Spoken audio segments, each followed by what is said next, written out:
Hello বন্ধুরা, আমাদের বেগুন গাছে কত ফলন হয়েছে, কি সুন্দর হয়েছে দেখুন।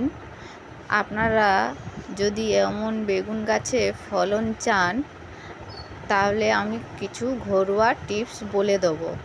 এগুলো আমার নিজের হাতে চারা তৈরি করা আর নিজের হাতে লাগানো, সব চারা থেকে বড় করা সব কিছু আমি নিজের হাতে করেছি। এগুলো করে আর বেগুন তুলছি।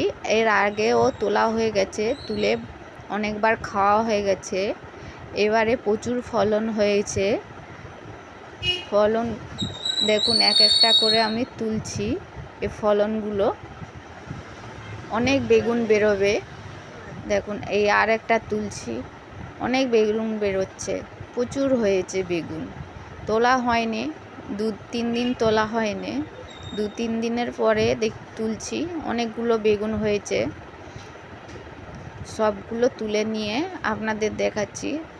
অনেকগুলো বেগুন দেখুন, চুবড়িতে দেখুন অনেকগুলো বেগুন দেখাচ্ছি আপনাদের। দেখুন অনেকগুলো বেগুন হয়েছে।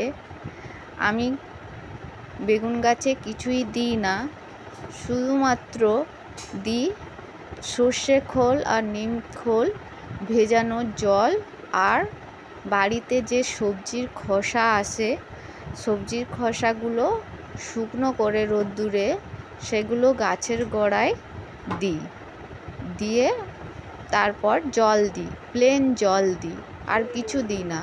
মাঝে মাঝে যে বেগুন গাছগুলো পোকা লেগে যাচ্ছে, কিছু ভালো আছে আর কিছু পোকা লেগে গেছে, কারণ বৃষ্টি হচ্ছে তো ওষুধ মারতে পারিনি, ওর জন্য। আপনারা 15 দিন অন্তর সর্ষে খোল আর নিম খোল ভেজানো জল দেবেন, আর শুধু প্লেন জল দেবেন রোজ। আপনার মাটি ভেজা থাকলে জল দিতে লাগবে না, মাটি না ভেজা থাকলে জল দেবেন, কারণ বেগুন গাছ সবসময় জল চাই, যাতে মাটিটা না শুকনো হয়ে থাকে বেগুন গাছের গোড়ায়। আপনারা দেখবেন যে তো বেগুন গাছের গোড়ায় মাটিটা না শুকনো হয়ে থাকে। দেখুন এখনও বেগুন ছোট ছোট হয়ে আছে, কত ফুলও হয়ে আছে।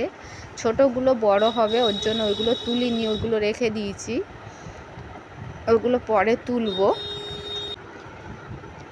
তুলব। আমার মতো বেগুন গাছ যদি চান, তাহলে আমার ভিডিওটা যদি ভালো লেগে থাকে তাহলে লাইক করুন, সাবস্ক্রাইব করুন আর ফলো করুন। দেখুন এখনও বেগুন গাছে কত ফুল হয়েছে, আমি দেখাচ্ছি।